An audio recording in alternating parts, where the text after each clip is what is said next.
Welcome everyone to another edition of Over the Barricade, but the first edition of Jump Over the Barricade, which is what we will be called moving forward. New and improved. Indeed. Because I am your host. You can call me Beast. You can call me Rose. You can call me Beast Mode. You can call me Rose Mode.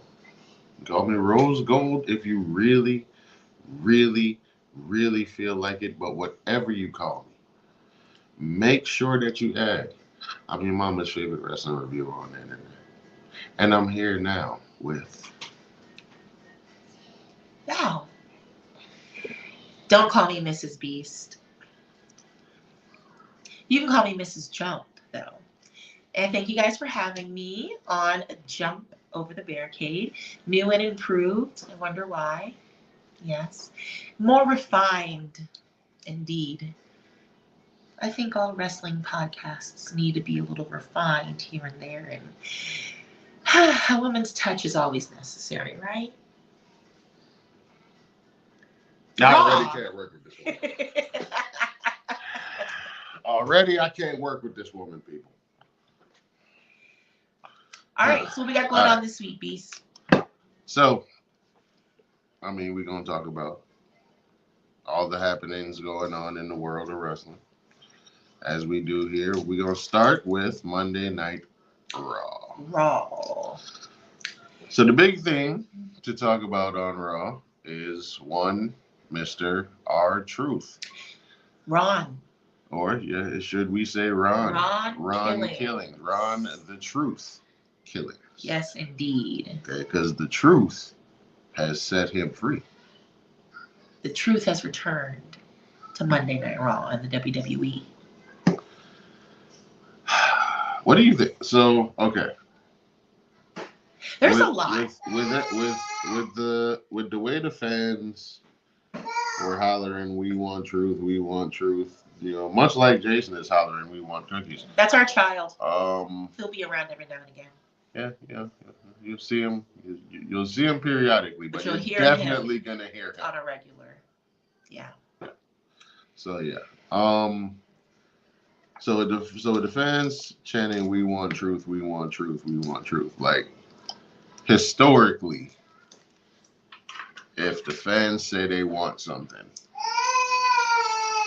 no one listens. Honestly, I think this is definitely an opportunity where we don't get often.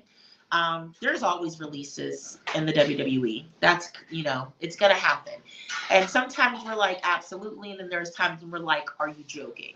And I don't think the WWE really understood the star power that is R-Truth, Ron Killings, which it's crazy because you need someone like him on your show at all times.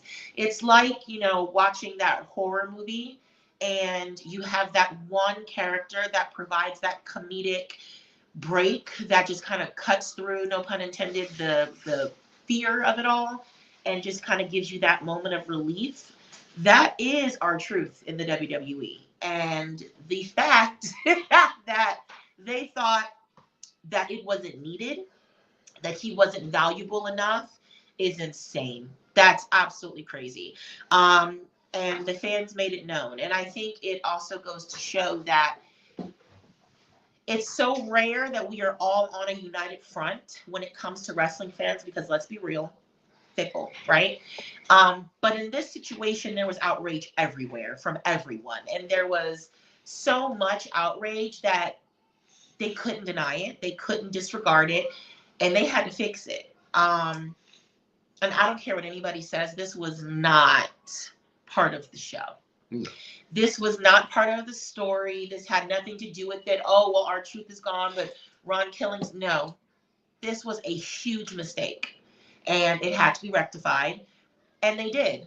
And I don't know the extent of which we're going to see this, although currently right now, especially with him getting Cena next week, it's he's working it. We'll get to that. We'll get to that, but he's definitely working it. And I was thrown off by the chopping of the locks on national television. Obviously, that's not something I'm doing, but I can't say that I hated it. I was having an internal Bianca Belair moment when he did that. If y'all remember how she reacted at Elimination Chamber when Jade came back, very Katniss Everdeen. Like I was definitely, you know, when he came out there and he was doing the promo. I'm like, yeah, truth, yeah. And he pulled out the scissors. I'm like, wait, what you doing? No, Truth, and then he took him to the locks. And it was immediate Bianca, no! Yeah. And it wasn't even like, oh, you know, let me just get a little bit off the ends for effect. No. We went to the root. The whole locks off. And it was a fresh retwist, which was wild. Fresh retwist. Like, but, I mean, for the story that they're trying to tell, and wanting to take him more seriously, I think definitely important. Thank you. In fact, that's either Mel or Tori, and I hate both of you. But anyway. So yeah, no, I think they're doing big things, and I'm not even gonna fake. And I know this is probably gonna sound wild. I'm for a world title run for Ron Killings, aka R-Truth. I'm gonna tell you. Why not? If I'm gonna tell you and everybody here the truth, I was for it in 2012. Fair. He's just always been entertaining, and there's no one that he can't work with, which I think is great. He's just a good person. Everyone in the back loves him. He would bring a great morale as a champion. He's someone that fans of every kind can get behind. That's a champion right there. That is a champion. That is a baby face champion. Although, I don't know if you noticed, during the segment when he did ask for Cena for next week, if you caught his monologue on his own before the camera actually acknowledged him, he says there's too many of you talking at one time. So it kind of makes you wonder, like, so are we going with the Killings is you know one and then Truth is the other? Are we split personality situation here? It looks like that. It looks like that, yeah. That it's kind of what's that movie? What's that movie with all the Split? Okay, well, yeah. All right, well, with James McAvoy. Yeah, Split. That's the one. Yeah. Yeah, Patricia. Yeah, it's very much like that. Like yeah. If like from where I'm sitting, it's almost like Ron Killings is his representation of the Beast from that movie. Nice. Yeah. Nice. You know, what I was gonna say was though, like historically when fans ask for something. And the company, usually WWE, because Vince is the one that did this, they'll give you what you want, but they won't give it to you the way you want it. Right. You know what I'm saying? Yeah. And I feel like that's kind of where this character falls, but it's working. It is working. You know? Yeah. And I see it being successful. I can't say that he'll be on the roster for another extended, period of time, but he's where he needs to be. We're about to talk about somebody later that I wish wasn't here for an extended period of time. Anyway. So what is next on the list? In addition to R-Truth, we had the King and Queen of the Ring qualifiers on Monday. Yes. First one was won by Samuel Zayn. Yes. Yeah. And he is moving up. He is moving on in the King of the Ring tournament. Yeah.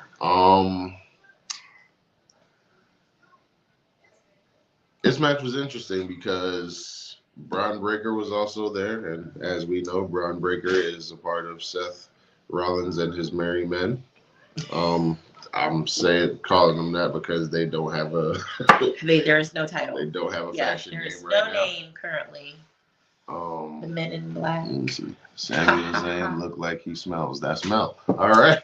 Well, perhaps. But he smelled like a winner come Monday night. Folks, y'all that don't know, Mel has like a generational feud with Sami Zayn, and it's very on and off because the first time, like when me and Mel first became friends, Mel hated Sami Zayn like with a passion. What's then the bloodline stuff happened, and I saw Mel do something I never thought I'd see him do, which was buy a Sami Zayn shirt. But that's character development for you. Like that's what it should look like when you build your character. You can take people who used to, just despise you and now they love you. Kind of like me and Damian Priest. Yeah, and kind of like that. Which I never got when you didn't like them, but to each their own. To each their own. But Sami Zayn won this one, and it's interesting because Braun Breaker was in that, and of course, he's with Seth Rollins. They're trying to seize all the power. Seth's got the briefcase, so they.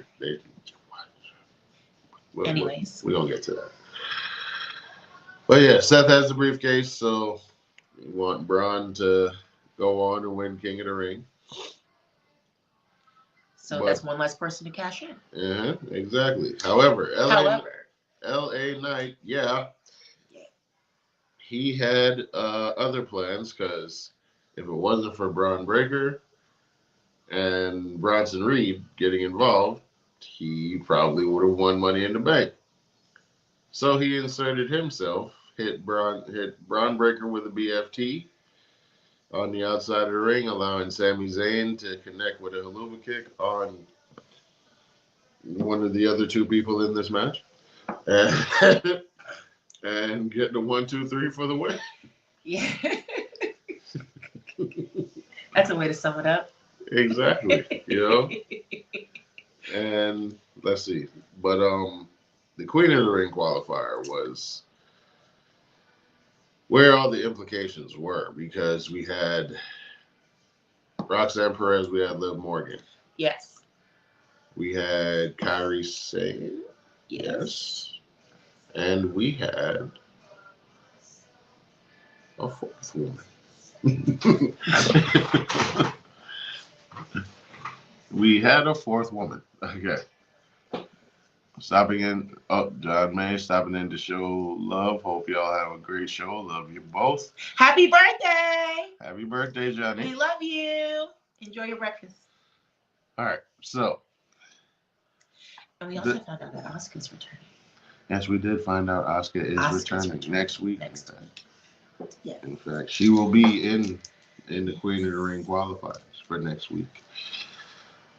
But the two women to keep your eye on in this match were definitely Liv Morgan and Roxanne Perez. Which they have their own thing brewing anyway. So Roxanne is trying to get into good graces of the Judgment Day, so to speak, at the urging of one Finn Balor. Okay, Finn, you're a bad father. I mean, at this point with the Judgment Day, anyways, we'll get to that too. Yeah. Oh, yeah. I mean, I started talking about this to lead to that. Yeah. So who took the win on that one?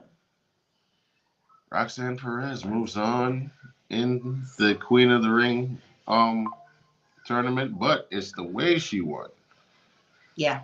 Kairi Sane hit an insane elbow on Liv Morgan. Liv doesn't trust Roxanne. First off, let's start there. And Roxanne is trying to ingratiate herself to Liv and the rest of the members of the Judgment Day, trying to get in, at the urging of Finn Balor, as I said. And yes, I'm going to say Balor like that every time we have to talk about him. So yeah, Liv's not really going for it. But they did spend most of this match working together. A lot of tandem offense, a lot of double teams. Kyrie Sane hits the insane elbow on Liv Morgan, goes for the pin. Roxanne slides in, rolls up Kyrie off the pin, and gets the 1, 2, 3. But the interesting thing was when they showed back on the replay, Roxanne could have stopped Kyrie from hitting that elbow on Liv, but she waited and then interjected herself. So, backstage, before before the King of the Ring qualifier, which Dominic Mysterio was in,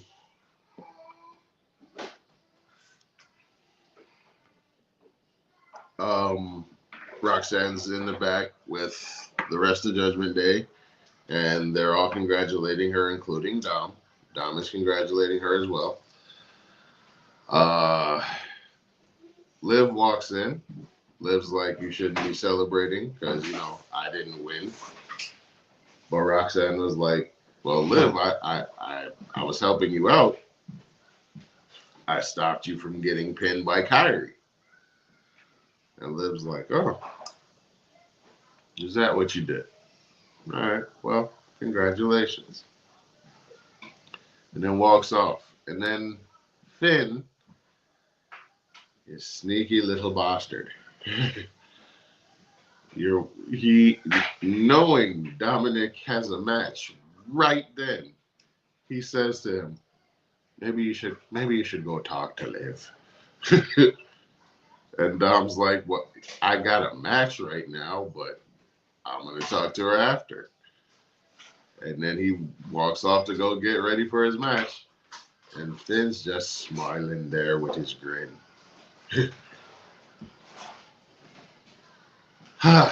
It's gonna be real interesting, folks, to see how the Judgment Day shakes out.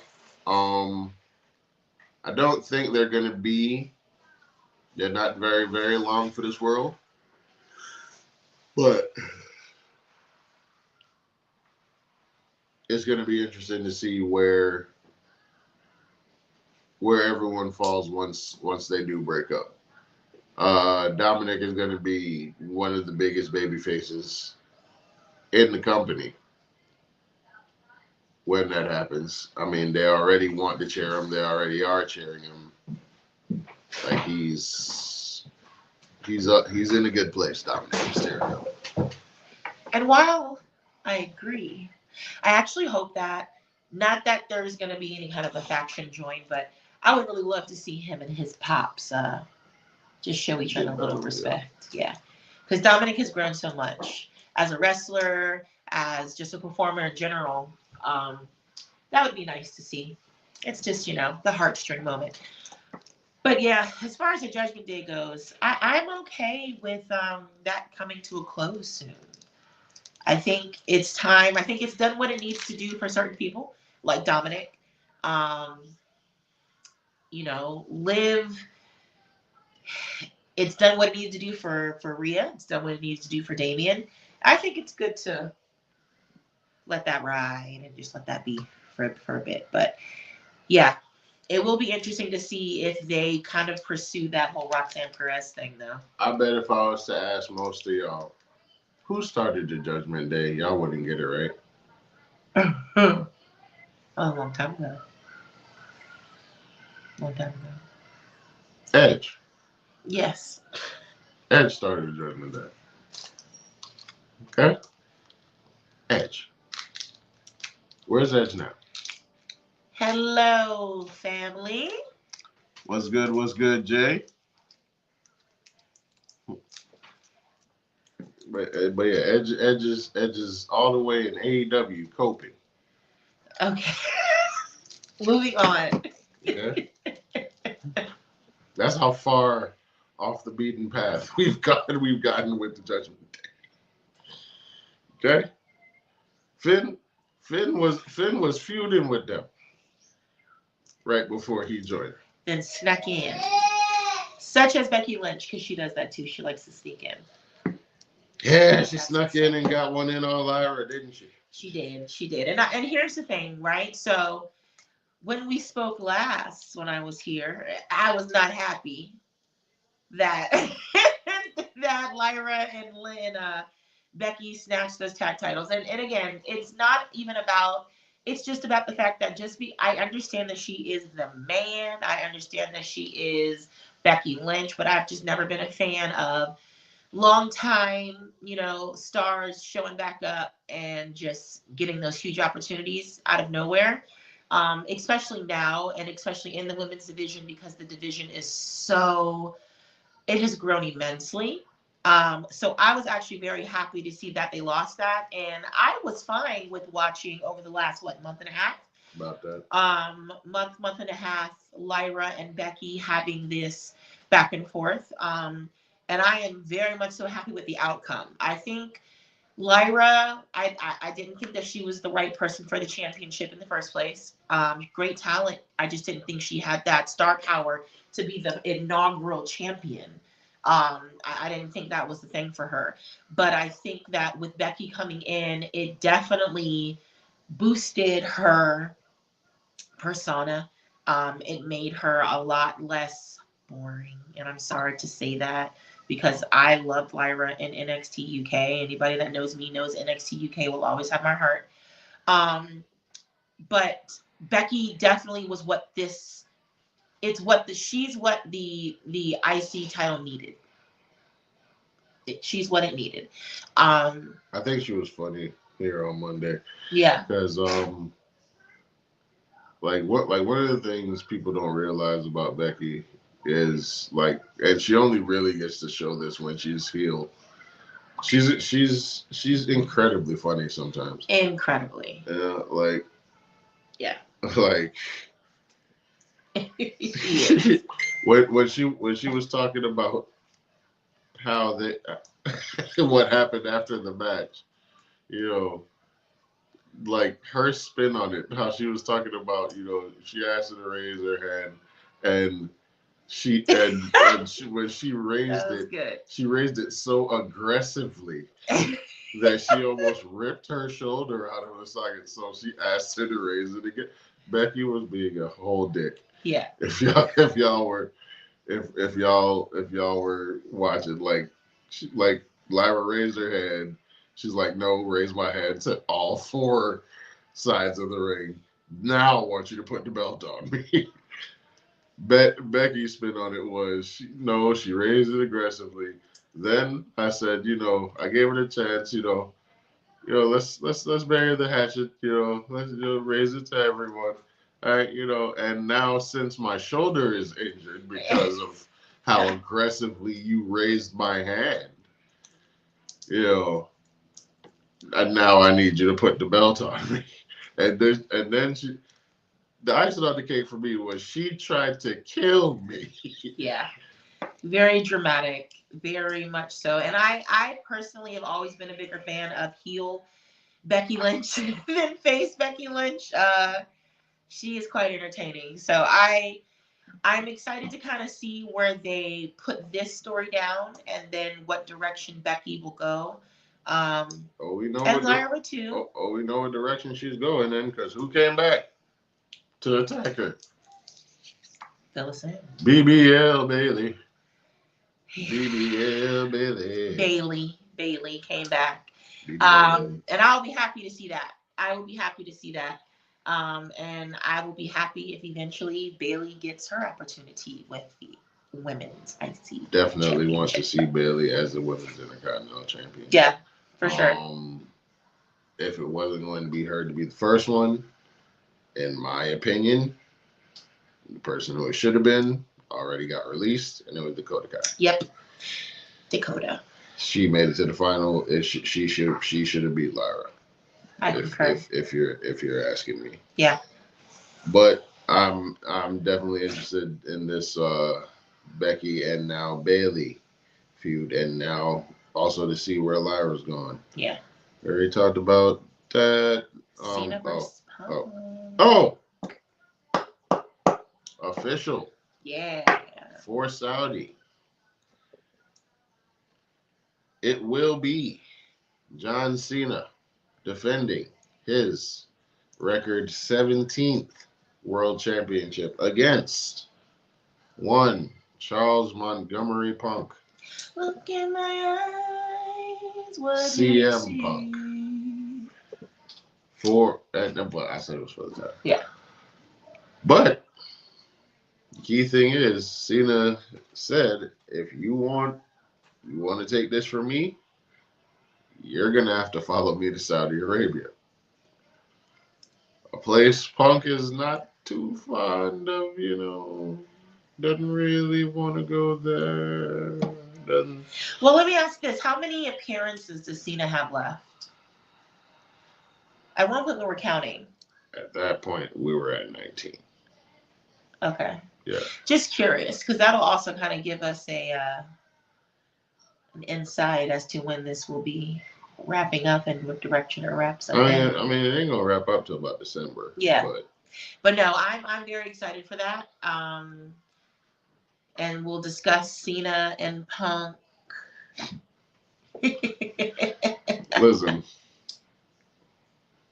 when you work for a company, like what can you do really? Like, I mean, because morals will only take you so far. Like, what can you really do? Like, yeah. I mean, look. We know what he said. Okay, we know what he said to Miz. The blood money covered dick in Saudi Arabia. We know. But he's also said a bunch of shit. Well, he said he'd never work for the WWE again. But this goes right back. But this goes right back to what I've always said about how I feel about CM Punk. You talk so much, but then there's times when you have to go back and eat the words that you've said. Case in point, right now with going to Saudi Arabia. But what I like about Punk is he's still not afraid to say those things, and that's fine. Even knowing, I may have to eat crow one day. Yeah. But right now, what I'm saying is right. And that's perfectly fine. And it was right. It's not that. It's just he has a somewhat of a history of doing that. One might need a publicist. I don't know. Just a thought. Just a thought. But yeah, so no, that's going to be a great match. I'm excited to see that. And even, we haven't talked about SmackDown yet, but even last night on SmackDown, that back and forth was awesome. It was. That was really, really great. It was great on Raw and it was great on SmackDown. Yeah, they're putting on a good show for us. Mm-hmm. I'm appreciative of it. There's some on my notes you can. So we also have to discuss. Well, no, we don't. Let's be clear. I'm not happy about it either, right? I don't really know a lot of. There are a few people that are probably happy about it, but we ain't got to talk about the return of Nikki. We don't have to talk about it. Bella. Now listen, the women that watch our podcast, you can say what you want about me. It has nothing to do with girl power. It has everything to do with a lack of talent. Okay? I don't care who you are. If I feel as though you have a lack of talent, I'm just not going to support you. And the Bellas have a lack of talent. And I'm not going to support you.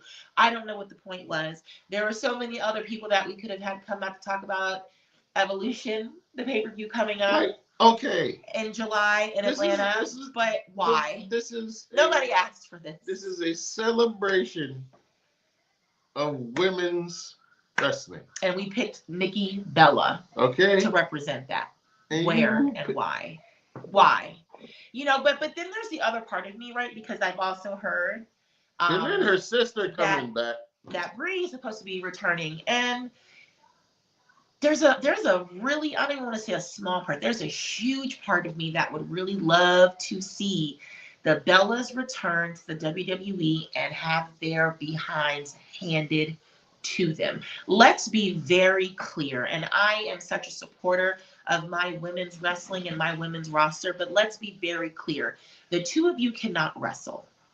There are way too many talented wrestlers in the women's division. And For y'all the got, two of you and to y'all have, honestly think that y'all you have were a going Bryan to Danielson in y'all family. Hello? And y'all can't wrestle. But that just goes to show that you were never willing to learn in the first place, right? So for me, you're not going to show us anything new, anything different. Nothing at all. What is this? Yeah, we could have got Jazz instead of the belt. I would have much preferred us having Jazz instead of the Bellas. I would have much preferred us having ODB over the Bellas. It's just nobody asked for it. I would prefer us having Mae Young over the Bellas. No, nobody asked for it, and nobody really wants to see it, except for maybe the 5 or 6 chicks you're gonna see show up dressed as a damn Bella. And the one YouTuber I watch, Deontay DDJ, who loves total Bellas. Well, you know, we all can't have. When I say who asked for this, it's him. He asked for this. He's the only one that was asking. And to each their own. But yeah, no, why? They better use AAA women in that show. You damn right they better use you AAA are women in that show. Listen.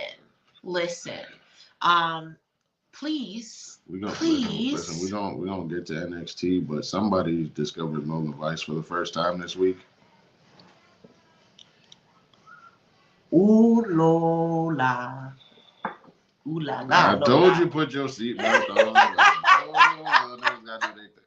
Anyways, anywho, yeah, so Nikki Bella returned and she it was nice to see her laid out in the ring though. Yes, when Liv hit Oblivion, I was out of my seat clapping about that. When that gum in Liv Morgan's mouth moves to the side up here and that vein gets to popping, it's a wrap. It's over for you. It's a wrap. It's done for you. And I was so happy to see it happen.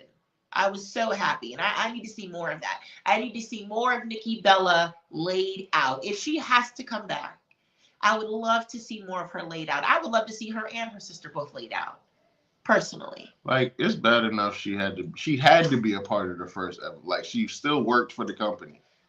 There was really for the first Evolution, so she had to, like, y'all.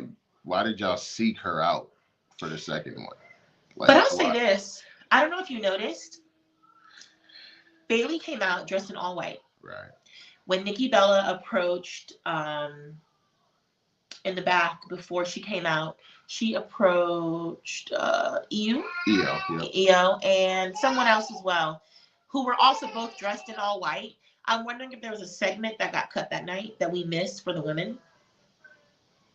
Just a thought. Just an observation. Or it could be Triple H's little, like, you know, like with Triple H, whenever they show one thing, you got to watch the background too.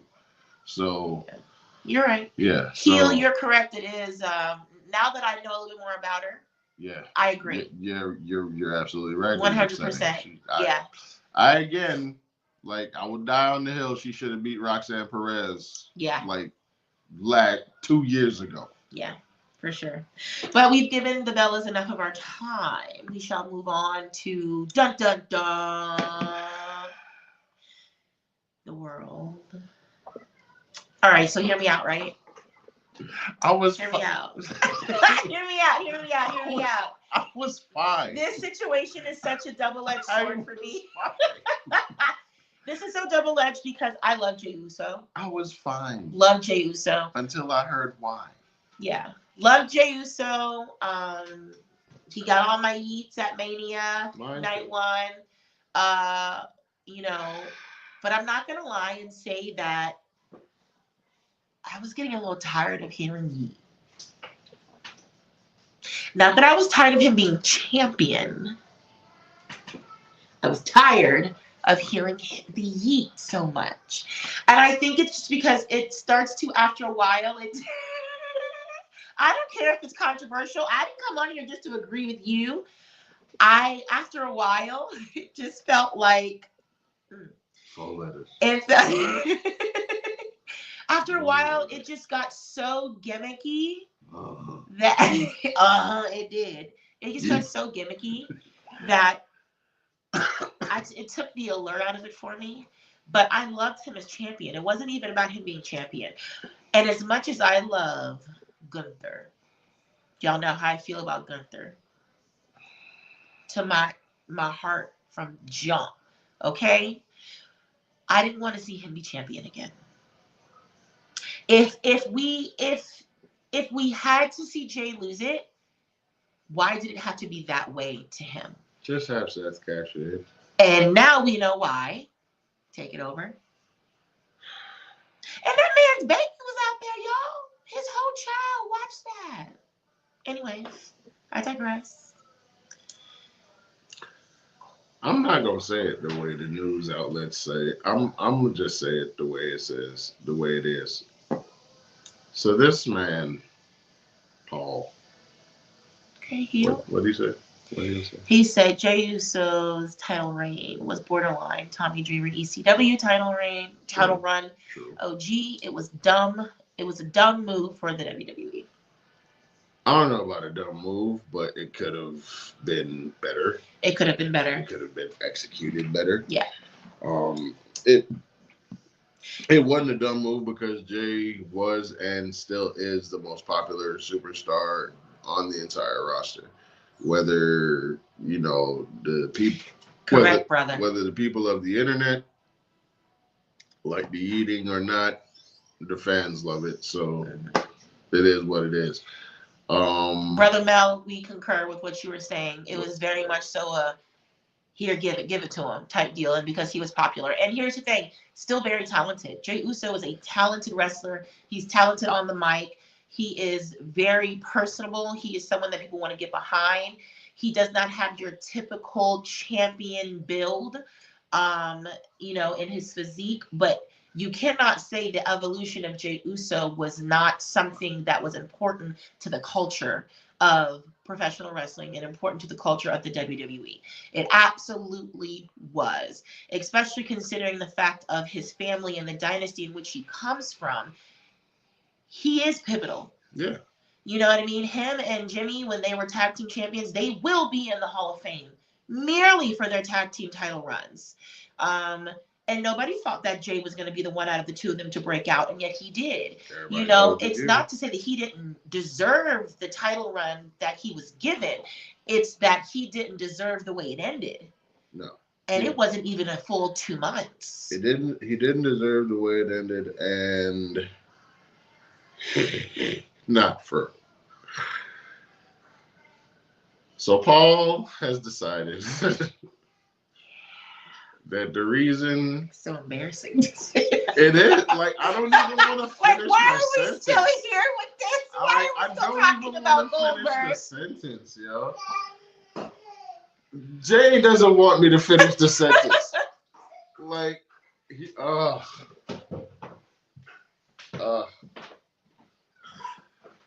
Jey Uso's title reign got sacrificed for a Goldberg match, yo. A Goldberg match that Goldberg is not even going to win, first of all.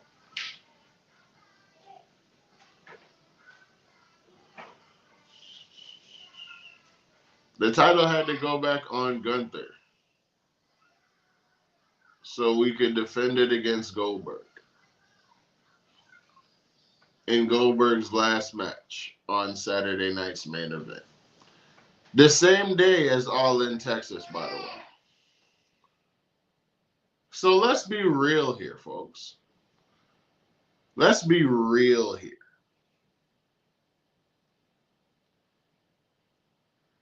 Jey Uso's title reign didn't only get sacrificed for a Goldberg match. Jey Uso's title reign got sacrificed for a Goldberg match that he's not going to win, and is being done to try and take away viewership from All In Texas. Because Trips thinks that people are going to skip All In Texas and everything that's going on there. And we're going to get to that in a sec. But he thinks Goldberg is the thing that's going to get me to go, well, I don't need to see Omega and Okada. Goldberg's coming. Now, but there are also my thoughts. I think they're also might be getting ready to try to introduce Little Goldberg to the WWE. I don't know if anybody saw recently, but they were showing what Goldberg looks like now. And I keep saying Little Goldberg because I don't know that boy's name. His name is Gage. Gage. Sorry. No, go ahead. Because it don't feel good. It's not a good name. We had a Gage. And, no? And, Lucha Underground. No, we didn't. What's his name? That was Brian Cage. Oh, Cage. It rhymed. My bad. Preschool teacher. Things rhyme. But yeah, no. I think that there also might be setting up for that a little bit. For Gage to join the fold, but I'm not into it. No. It goes right back to my complaint, like I just said about Becky a few minutes ago. Why? Where are you coming from? Who asked? This is not good. Nobody asked for this. Nobody wanted to see this. And then you just sat up here and served up poor old Jey Uso for this, for Goldberg. No one wants that. Let's move on. Let's move on. Gage. We're not going to give any more time today. Ugh. Disappointing. NXT. Okay, NXT. So listen. I'm gonna let the newcomer. So NXT UK, the love of my life. We used to go to NXT shows all the time before COVID. Every single month when they had house shows here in Jacksonville, we went every single month. I hear they coming back, so we going back. We will be back. And it was such an experience. I will see Miss Parker in person. Such an experience, really loved it. And then COVID happened, and I'm going to be honest, I fell off of NXT. So I haven't watched as much as I should. So I said, you know what, let's get back in it. I mean, to be real, nobody could blame you because Vince took it over, and then it became 2.0.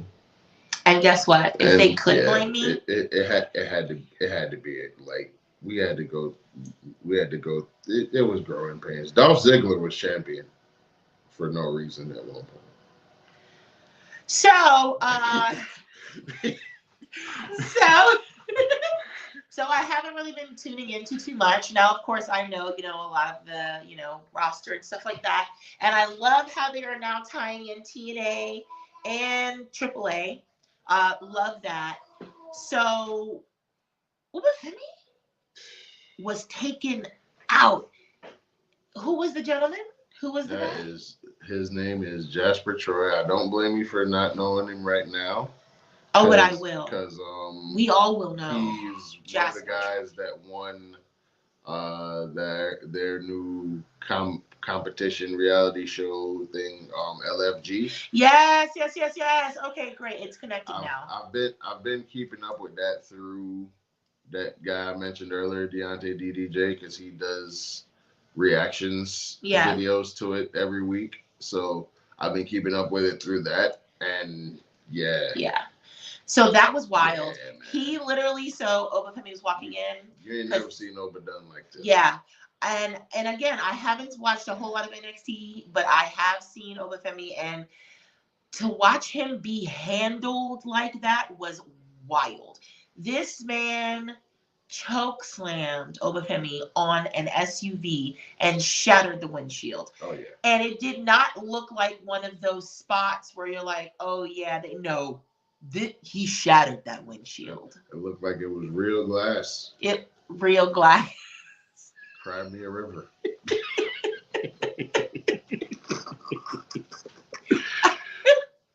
Shout out Jack Perry. Jasper Perry out here. But that was so wild, and it was a great way to start the show. Me personally, the jaw had dropped, the mouth was open, and I was sucked in.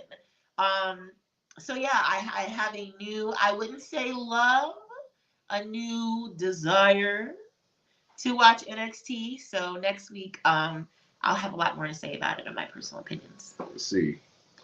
We had Sean Legacy of WWE Evolve, which I hear is on Tubi, and due to a certain clip, I may have to check it out. For the record, it's not what everyone thinks it is. Those women wear multiple layers. You probably just saw some liners of stockings. But anyways, keep going. I have to ruin things. I'm not ruining anything for you. I'm being realistic. You're already ruining it. Then I'm a ruiner. You married me though. I'm still checking out the ball. But anyway, I mean, I have Tubi on the phone. I might as well. Sean Legacy. He went up against Ethan Page for the North American Championship.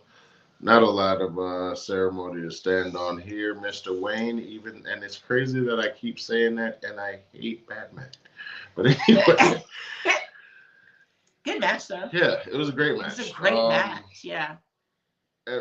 Anyone who knows me knows, as far as Ethan Page, for me, there's something. I don't know what it is. I can't put my finger on it. I can't pinpoint it for you. But there's something. I can't. I can't get behind him. Like, I know but yes, I know he's a heel. I know you're not supposed to get behind a narcissist who has a huge ego. You know what I'm saying? You're not supposed to. Because if you understood, that would be concerning. But okay, if Mel was here, that's exactly how we would be covering NXT. So this is NXT. Right? So on SmackDown, right? We're almost there, brother. Yeah. We're almost there. So, yeah. So, like I said, for Ethan Page, for me, there's just something there. I don't know what's missing, but it's not clicking for me. I think what could be missing, it kind of gives off a little Noam Dar, but not as good. That's how I feel. Just say that. And I haven't seen a lot of him. Yeah. But he gives off that Napoleon complex, overconfident Noam Dar, but not done as well. Like, there's heels that I know I don't like you because you're a heel. But this is not that. And those heels I like because it's like I recognize I don't like you because I'm not supposed to. So quizás, perhaps, you understand how I feel about Drew. Yeah. Because So are you saying I'm right? I feel the same way about Drew. So you're saying I'm right? I feel the same way about Drew. But are you saying I'm right? Yes. Clock it. Moving forward. All right. What? Don't worry. We gonna document all of my rightness too. Just wait. Just you wait. But anyway. Yeah, it's just something. But he's North American champion. I have to watch it for as long as he is. Hopefully, it's not too much longer. And yeah, he had a great match against Sean Legacy. The fact that I know he does the twist of fate because Matt Hardy helped train him, and I hate the fact that he does the twist of fate. Like, I don't like Ethan Page. Don't know why. I don't like Ethan Page. I don't know why, but it is what it is. He won. It's okay. But he got attacked by someone I do like, Ricky Saints. Yay! Okay. Ricky! In a good way. He got attacked by him. I love they're doing the old school angle with this throat injury with him and Ethan Page, because they're doing it the way Macho Man. Like I was saying, they're doing it the way Macho Man and Ricky Steamboat did it back in the day. Like, they're showing Ricky, like, Ricky's unable to talk. Like, yeah, he can attack Ethan Page, but like they're backstage with Ava and he can't say anything because he can't talk. Like, it reminds me of back in the day when they showed Ricky Steamboat having to learn how to talk again. like I like old school stuff like that. I like when they draw from wrestling past. Speaking of past, the name Mariah May is a thing of the past, because on NXT in a vignette we were introduced to Blake Monroe. Miss Monroe. And the name is stirring up a little bit of controversy because apparently there's an adult film star with that same name and a burlesque dancer. But the way that she came up with the name Blake is her niece's name. And of course, Monroe is for Marilyn Monroe, which I've heard people compare Mariah May to, looks wise. I mean, facially. Blonde hair. Yeah. Slightly curvy. Well, Marilyn Monroe is quite curvy. Yeah. But yeah. No, I think it'll be good. She's brought glamour to NXT. The glamour. The glamour. Listen, if y'all are unfamiliar with Mariah May's game, I both would and wouldn't recommend you watch her work in AEW, especially with Toni Storm, because her work with Toni Storm is amazing. I guarantee you will see none of it in NXT. No, you will not. Okay. You won't, yeah. But speaking of AEW. Well, first, hold on, before we get there. The D'Angelo family still having trouble. This is the point where if my former co-host Reggie was here, I would just shut up and let him go on a rant, because he has to. The way you feel about Drew McIntyre is the way he feels about Tony D'Angelo. I don't know why, but it is. D'Angelo family is having lots of trouble. Luca Crucifino, he's back. He's trying to get back in the good graces of Tony D. They had a tag match against the High Rise with a Y and a Z, because we're cool. Hey. And at one point, Stax comes out, slides a crowbar into the ring. Luca picks it up.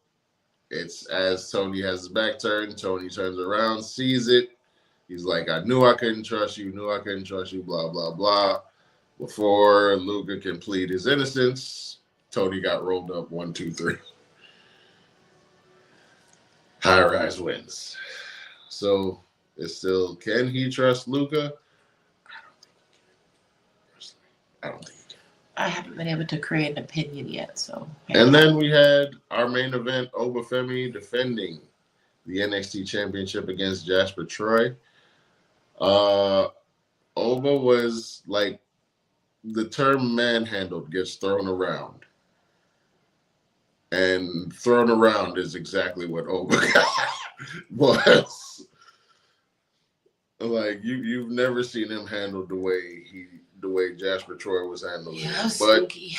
But in the end, Oba was able to hit not one, but 2 falls from grace for the 1, 2, 3, and to retain the championship. For now. And I'll watch this. Whew. AEW. Yeah. Now the reason I say whew AEW is because we actually have some things to talk about. Like, if you've been here previously, when we get to AEW, I just usually start laughing. Because we only have like 1 or 2 things to talk about, because I didn't remember anything else, because it wasn't memorable. For a little bit, it wasn't memorable. But we're getting back now to where we were, and everything with Hangman, Swerve, Ospreay, the Ops, and the Death Riders. It's a lot. Well, yeah. First off, I wouldn't. The Death Riders still being a thing will never be good for me. Yeah, it won't. Every time I see them white shirts, I want to change the channel. Well, that's one opinion. Fuck Willa Yuta. I'm sorry. But I'm sorry. I seen him next to Chris Statlander, and I wanted to punch Tony Khan in the face if he was in front of him. But yeah, Hangman is going. He arrives at the arena. Christopher Daniels tells him, basically, because Hangman said previously, he will never accept help from Swerve Strickland. Never. And Christopher Daniels basically told him, you can't, this thing with Mox, you can't do it alone. You're gonna need help. Don't be so quick to turn down help if it's being offered. And right then, we saw Moxley hiding off to the side as Hangman walked in, and he came out of the shadows, signaled for the rest of the Death Riders to go get Hangman, and that's how we started the show.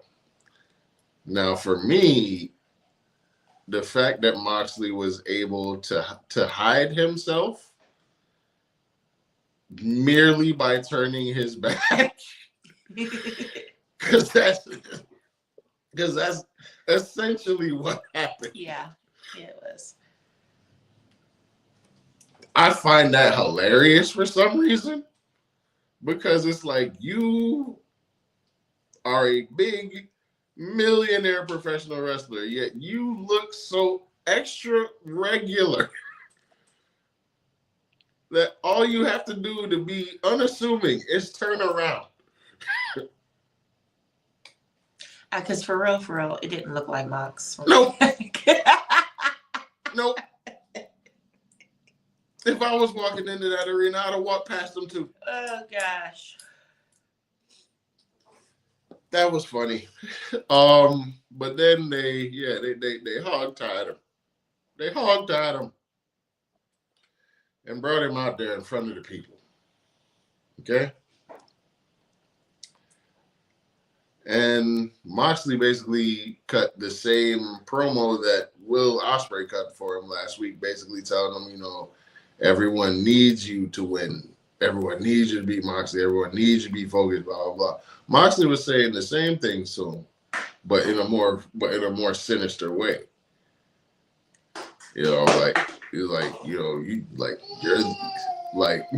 Ospreay's like, you're their last hope. Moxley's like, you're their last hope.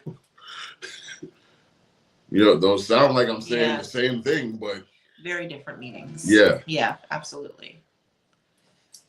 So, Moxley's Moxley's saying it like, you it for them. If you don't do it, it's staying in this briefcase. So there's that.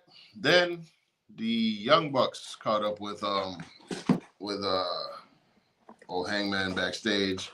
Basically told him, we love everything you're doing. Now you just got to stick to landing. Everything's going according to plan. All you got to do is win the title and bring it back to the elite.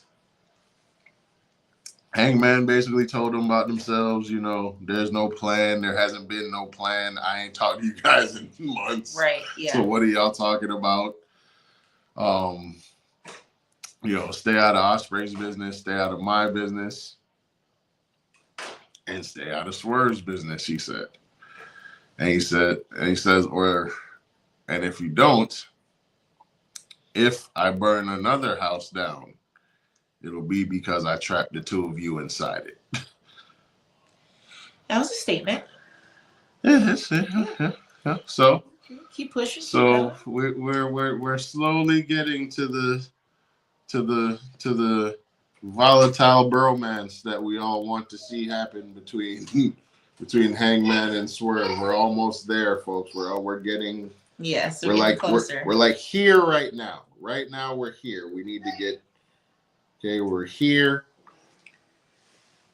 Okay. What's next? Let's see. Kenny Omega and Kazuchika Okada. It is happening, folks. It's happening for both the Continental and the International Championships will be unified into one championship called the Unified. So here's the thing.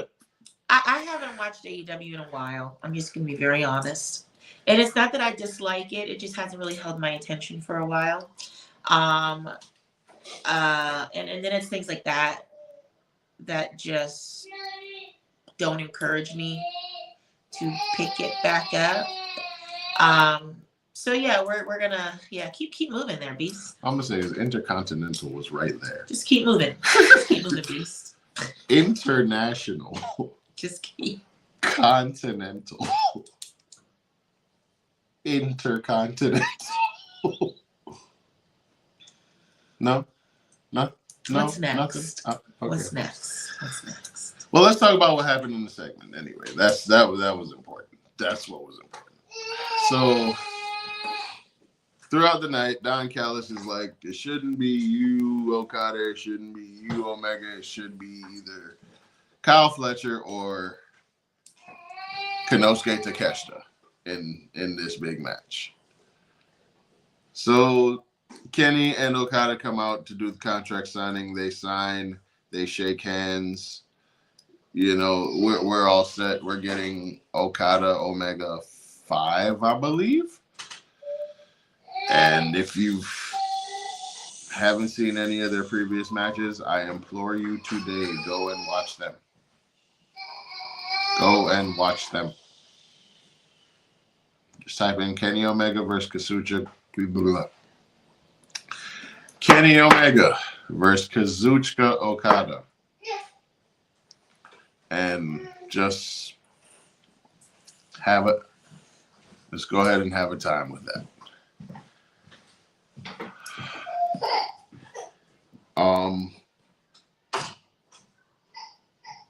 Okada attacked Kenny.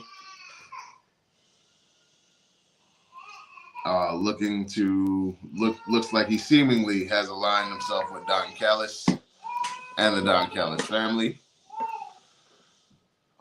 He targeted Kenny's midsection. Of course, we know about his diverticulitis. Kenny was spitting up blood everywhere. So that's the angle we're going with for that. And also, the Hurt Syndicate and their new member, MJF. MJF will be taking on Mystico next week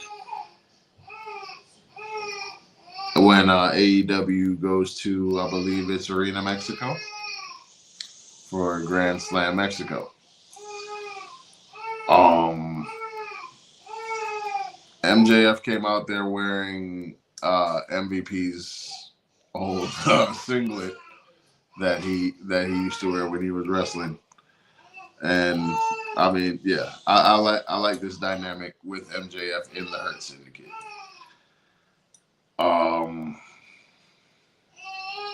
That's it for AEW and SmackDown last night. We're gonna go through it quickly because we talked about a lot of it when we talked about Raw. Ron Killings will be getting a match against John Cena next week. This is after he attacked Cena twice. After both Cena's in-ring segments at the beginning and middle of the show. First one was with Cody Rhodes, in which Randy Orton came out. LA Knight came out, staking claim for a shot at John Cena. That led into our King of the Ring qualifier, which was won by Randy Orton after he hit an amazing RKO on Carmelo Hayes, who landed on LA Knight, and LA Knight took the pin. We will have Jacob Fatu and Solo next week. Solo wants Jacob to basically atone for what he did at Money in the Bank, turning his back on him. And he basically wants him to reaffirm his love for Solo, and implying that if he didn't, there will be repercussions. So we'll see what those are. Alexa Bliss qualified for Queen of the Ring over Charlotte Flair. Thankfully. Thankfully, because no one wants to see Charlotte go for Queen of the Ring. Alba Fire, Candice LeRae, and there was someone else. But yeah, Alexa Bliss won. Yes. Let's see. Cody Rhodes won his qualifier in the main event. So those are who qualified for King and Queen of the Ring last night. We discussed everything with Cena. We discussed everything with Truth. Told you about Jacob. I really enjoyed Solo's promo. I did enjoy Solo's promo as well. Yeah. I think the only thing I'm not, it's kind of hard to know what his bloodline at one time looked like. It's kind of difficult to see him with just one person standing behind him. I have a feeling that'll change soon, though. Yeah, that would be nice to see. I'd like to see an evolution of that for him, just because Solo is he's a great talent. Yeah, he's shown so much personality recently that it kind of baffles me that they had him as the silent one. Yeah, very true. Yeah. In the original Bloodline. Yeah, unless he just needed some time to work on it, and now we've gotten to this point, which is great too. So I get that totally. Yeah. Where are we at now? What's up? Motherly duties. We are at. You got a promo of the week that you? Honestly, anything stick out for you? Truth.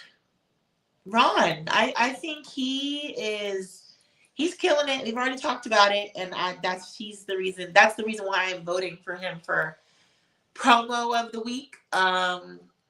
Because on Raw and also on SmackDown, just very sincere, very passionate, a lot of fire, and very intentional. And I've always been a fan of intentional promoting.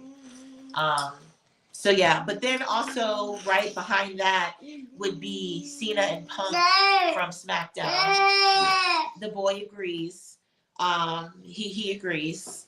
Yeah, so those are my two that I think have the best mic skills this week. Yeah. Yeah, in the WWE for sure. I'm gonna go ahead and agree with you. Honorable mention for me is from AEW. It is really a line when MJF was talking to Mystico, and Mystico said something disrespectful to him in Spanish, and then MVP told him what it was, and the MJF's comeback was, "Hey, remember? Hey, I used to watch. I grew up watching you. Do you remember? To me, you ain't no Mystico. To me, you're just sloppy Sin Cara." What a statement. He said that. Now, here go the thing. I knew Mystico was Sin Cara. Okay? I knew that. But for some reason, when MJF said it, I grabbed the top of my head like it was a rap battle. I went, oh! So, like that. That's what I did. So that gets the honorable mention for me, but I will agree with you about truth. Move of the week for me. And we will have these segments moving forward. We're gonna do some fun things with the podcast. For me, it was the Stephanie Vickers Devil's Kiss on the Ladder. That wasn't even this week. It counts. Sunday, it counts. All right, it counts. I'm going for that. Either that or the double one at Worlds Collide. One of them. The Devil's Kiss is my move of the week. Devil's Kiss is your move of the week. Fair enough. Give me this, Jason. It's keeping him occupied. Okay, fine. Anything else from SmackDown? No. I think we covered it all. I was doing mommy duties, so everything. No, we covered everything we were supposed to talk about. When I start watching TNA on a more consistent basis, I'll start talking about it here.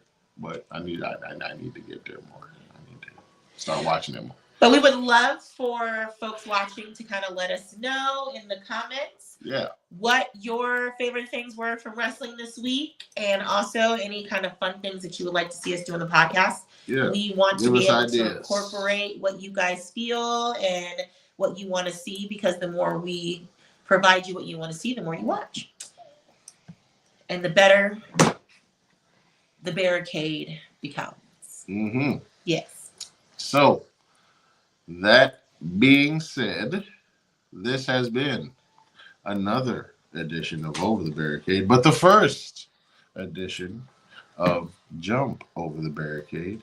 I am your host. You can call me Beast. You can call me Rose. You can call me Beast Mode.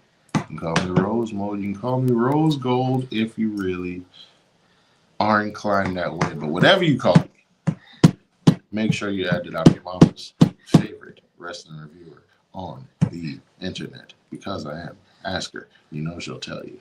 And I'm Val. we are going to work. We are going to work on her intro, outro dynamics, and the curly head we just saw. And this is Jason. This is Jason. Say hi. Say hi to the people. Say hi to the people. Yeah. And we thank you all for joining us once this week. Mommy and Daddy go put him to sleep. So. Oh, fuck that. I wanted to see my nephew. I'm getting on this. Yeah. What up? Hi, Uncle Matt. What up? Hi. He like, yeah, I remember that voice. He used to always talk about my daddy. All right. No, great show. I'm getting off now. Well, the Family Meeting Podcast presents to you Jump Over the Barricade. And as far as the family meeting, I'm still getting the gavel. Like and subscribe. We love you all, and thank you. Meeting adjourned. We'll see you next week at noon. Yes. And every Saturday moving forward at noon. At noon. You won't see Jay.